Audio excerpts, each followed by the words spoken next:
Welcome to Real Estate Focus. I'm Calvin Law. My guest here is Don Parsons. He is the Vice President and Mortgage Consultant with Bluestone Hill. Don has been an expertise in residential financing and other special loan programs for 25 years. We're going to talk about residential financing and special loan program for first-time home buyers. Welcome, Don. Thank you, Calvin, for having me. Thank you for being here. So let's talk about your favorite topic, if you will. Yeah. So I know that you have been in the business for a while, and you have seen different markets with ups and downs and stuff like that.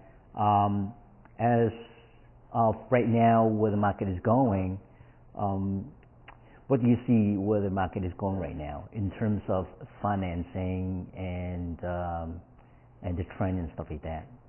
Yeah, it's a very unique time period. We normally see either high interest rates with low prices or low prices, high interest rates. Here it's a little bit more of a challenge because we have both the highest interest rates we've had in years and some of the highest home prices we've seen in years, which is making it an unusual, challenging environment.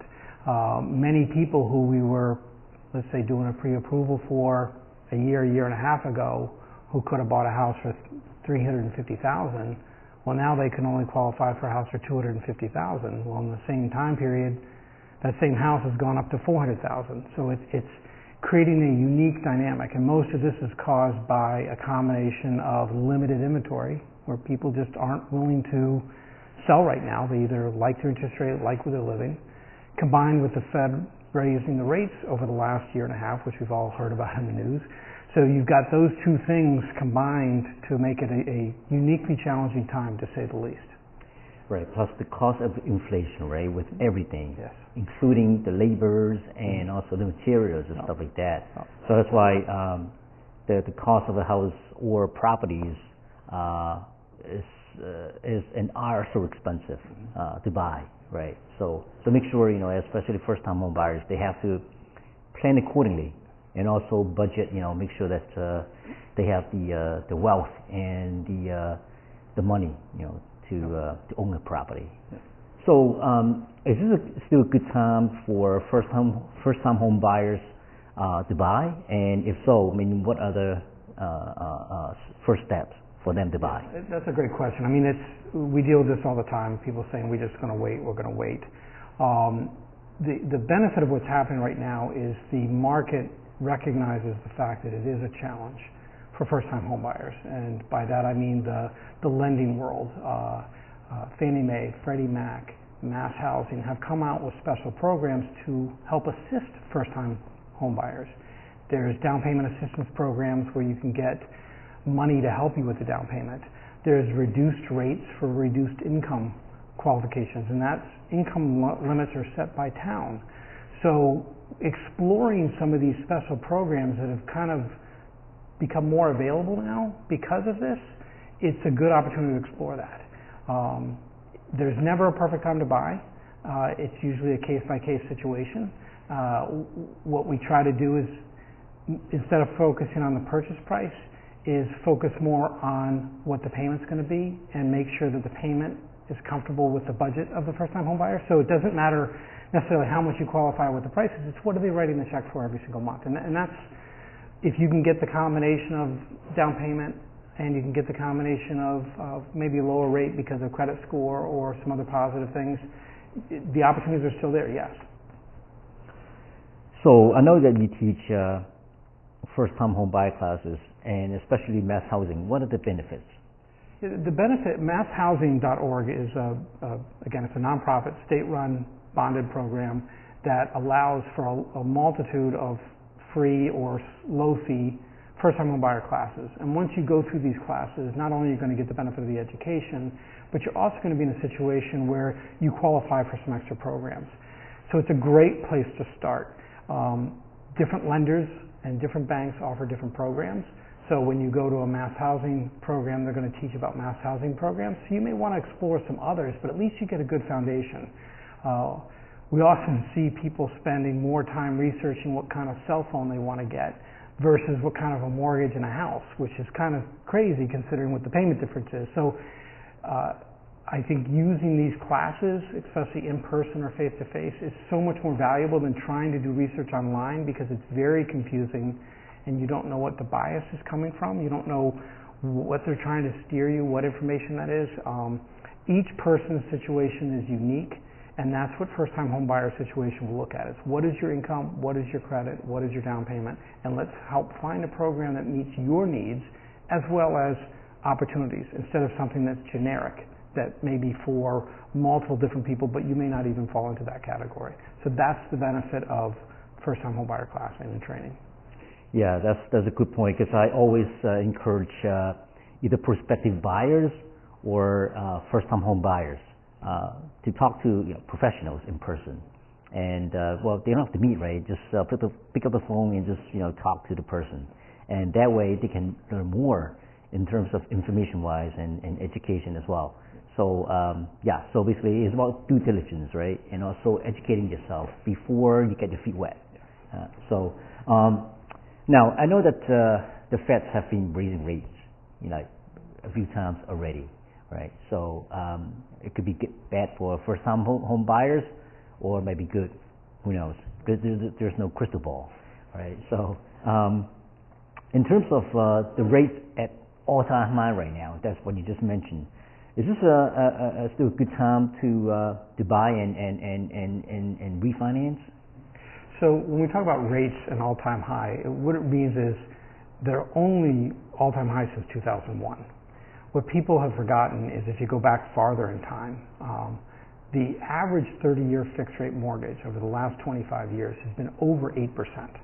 So the problem is we've been spoiled for so long at these very, very low rates that everyone thinks that this is an outrageously high rate. Well, I started 25 years ago, the rate was 8.75, so it's still substantially lower than that. So it's all relative. So almost all loan programs allow you to do what they call refinance. And obviously the goal is to get into the house with a payment you're comfortable with the anticipation and the hope that at some point in time the rates do come down and you have that opportunity to refinance. So even though the rates are fixed, most of them are for 30 years, it doesn't necessarily mean making that payment for 30 years straight.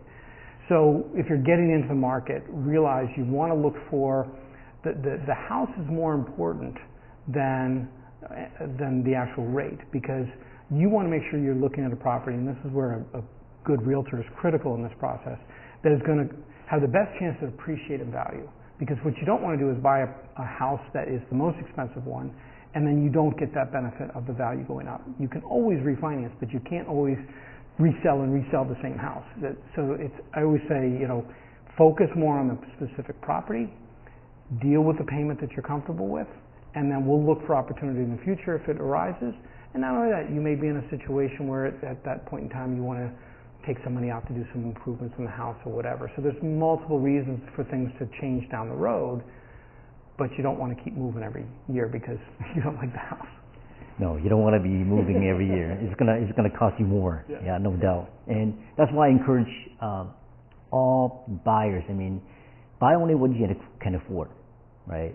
Especially in this market, it is crazy. It's still crazy. Believe it or not, even though rates are at 7.2 to 7.5%, but there are bidding wars out there between like $700,000 to $800,000 houses. And I told my clients that, hey, bid what you can and pay what you can afford instead of just like go over the board. Otherwise you're going to get in trouble financially, right? And then you will end up in foreclosure. You don't want to do that. So, that's what a good realtor, would encourage and advise their clients accordingly, instead of just like pushing the envelope and try to, get them into a property and then ending up, getting in trouble. Then you look bad, down the road as a professional. So that's my experiences, if you will. Trying to avoid buyer's remorse. Yeah, you don't want to do that. So yeah, just be ethical and have sympathy towards their situation as well. Exactly. Yeah, so with that being said, I know that some owners, they want to buy a house or new house or upgrade to a new house, but at the same time they have a mortgage at their current home. So they don't have enough down payment, or they can't get enough financing to upgrade to a bigger house. So most of them look into like what is called bridge loan. So if you can please, share a little bit about it. Yeah. The term bridge loan means basically bridging from buying one house to the other without selling the current home. There used to be a loan product that was specifically called that, and then kind of went away because there was nobody could, I hate to say this, but make any money on it. It wasn't worthwhile. So what we try to do is be more creative, where examples such as taking a home equity line of credit out on your current house, or getting some form of gift, or using your money to down payment, and see if you qualify for carrying both. And surprisingly, a lot of people are able to do that. Not always, but when you do the pre-approval process, if you currently own a home, the first thing you want to do is say, hey, can I qualify without selling? Because that way, when you're going in to put your offer, you're doing what they call a non-contingent offer, which means it's not contingent on you selling. Because right now, if you go to put in an offer that is contingent, your offer is probably going to be skipped over. So before you even start falling in love and shopping, please get pre-approved first. Please see what you can qualify for. See what the payments are going to be. See if you can do it without selling your house. Otherwise, it's going to be backpedaling. And you and I both have that situation on a Sunday afternoon at 2 o'clock, and somebody's saying, hey, there's 5 other offers in. Can I put this in not subject to selling my house? Well, we got to do some math, and it takes a lot of work to do that, but it does work. And you want to do that to avoid risking your deposit. And also misleading the sellers. So we want to make sure that you're financially able to handle that bridge loan financing. Right. So that's why I encourage people who are looking to sell their home before they get approved first, and get the first step in. Make sure that they are qualified for the next house that they want to buy. Otherwise, like you said, it's going to be a backtrack, and the whole thing is going to fall apart. So that's important. And some people want to buy a piece of land and build a new house on it, and that's when the construction loan comes in. So if you could please explain a little bit of that. Yeah, we're seeing more and more construction loans because of the limited availability. And a construction loan can be one of 2 products. One is, like you described, you're buying a lot and you're working with a builder. And then the bank finances 80% of whatever those 2 pieces are put together. It's called the acquisition cost, lot plus construction, and then we finance the construction, meaning the bank.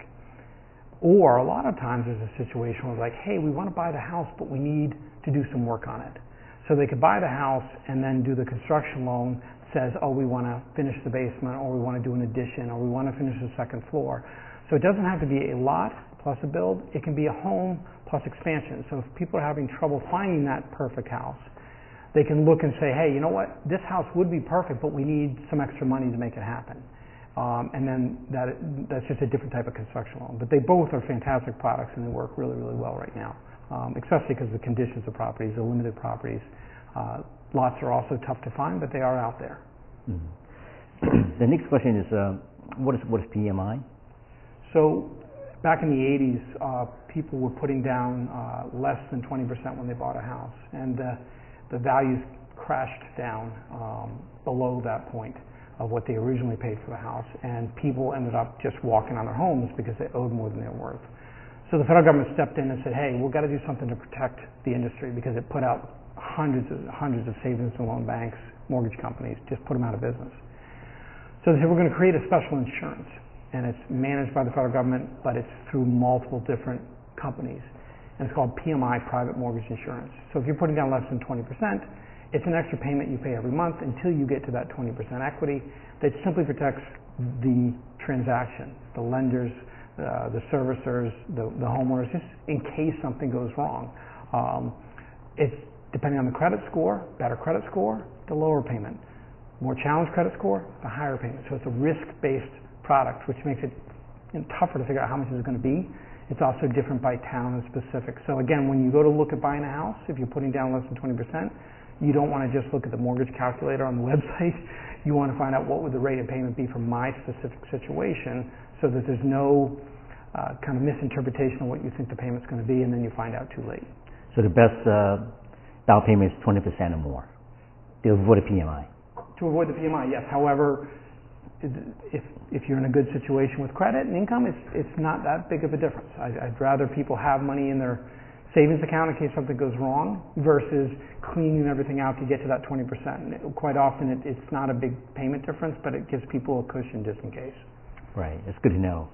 And let's talk about condo financing, because there are a lot of condos out there.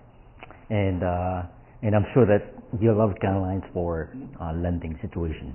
Can you share a little bit about that? Yeah, so again, most of my industry, whether you are dealing with a mortgage company or a bank, our guidelines are set by the federal government, either through Fannie Mae, Freddie Mac, Mass Housing, or FHA. And those are institutions that control the market and the industry. So they decided many years ago that condominiums were higher risk than single-family homes, and the reason being is that if you had a building that had 200 units in it and all of a sudden 20 of them are for sale, then all of a sudden there'd be a bidding war going down. They also, if something goes wrong with a management company or there's a lawsuit, there's a lot more elements of risk. So what they did is they made that, since it's a higher risk product to buy, they make the rates higher. So the rates are slightly higher, unless you're putting down a bigger down payment like 25%. But then also, they have to meet the guidelines. So whenever somebody's buying a condominium, there's a thing called a condo questionnaire that's sent to the association that's going to ask a series of questions such as, are all the dues paid up? What does the budget look like? Is there anybody in litigation? These questions have to be answered properly, otherwise we can't do the financing on them. So quite often we have people who will fall in love with a condo, get down the path, and then they don't find out until a couple weeks later that there's a challenge with it. So again, due diligence is critical. Knowing up front and getting those condominium information is very, very helpful to make it so it's a smoother process. Right, and part of the due diligence is, find out whether there's a special assessment, what is the owner occupancy rate, and any past restrictions and stuff like that, et cetera, et cetera. And that's why a good realtor will do all of those, beforehand, on behalf of the clients, either seller or buyers, if you will. So yeah, that's important. We're talking with Don Parsons with Bluestone Bank. I'm sorry, Don Parsons with Bluestone Bank. A little bit tongue-tied there. That's okay. So I know that a lot of people out of the country, foreigners, they want to invest in the U.S. economy, especially with housing and real estate and stuff like that. Would they be able to buy real estate as a foreigner in this country? So absolutely. Quite often they end up paying cash. So there's no regulations or guidelines, which is why a lot of people invest in real estate internationally, because they can pay cash for it. If you're financing, it does create a little bit of a challenge because the financing guidelines, which are U.S., Fannie Mae, Freddie Mac, you have to have certain criteria. Social security numbers, tax returns, living status. They get very nervous about flight risk. So there needs to be some continuity here.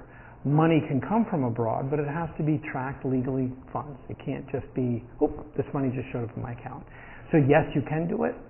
It just creates a few more steps in the process. And again, every situation is unique. So if you are an international buyer, you want to get pre-approved to understand, hey, what are my limitations here? What do I need to prepare now so that I'm ready when it's time to buy? Mm-hmm. It's good to know. And in terms of pre-approval, what is the process of getting pre-approved? Yeah, so there's two different things. One's what they call a pre-qualification, and one is a pre-approval. A pre-qualification is basically when you go online and fill out some mortgage company website, put in your data, and it spits out what they call a pre-qualification letter, which just simply means that if everything you told us is true, this is what you qualify for. A pre-approval means you've submitted your documents to a bank or a mortgage company, meaning you've given them tax returns, pay stubs, bank statements, and an underwriter has looked at the loan and said, hey, we've verified all this information. We know that you qualify for this, and we're going to issue you a pre-approval letter, which means you're already one step ahead in the process. You have to do that stuff anyway. You have to submit pay stubs, bank statements, tax returns. So if you do it in advance, all you're doing is kind of getting a better preparation versus if you do a pre-qualification, oh, well, you said you make this much, but that's not how we calculate income. It's often now you're not actually pre-approved. So it's always worth the time and energy, and it doesn't cost anything to get pre-approved. So it's always worth doing it. Even if you don't, my general rule of thumb is if you're talking about getting a house in the next 2 years, now's a good time to start.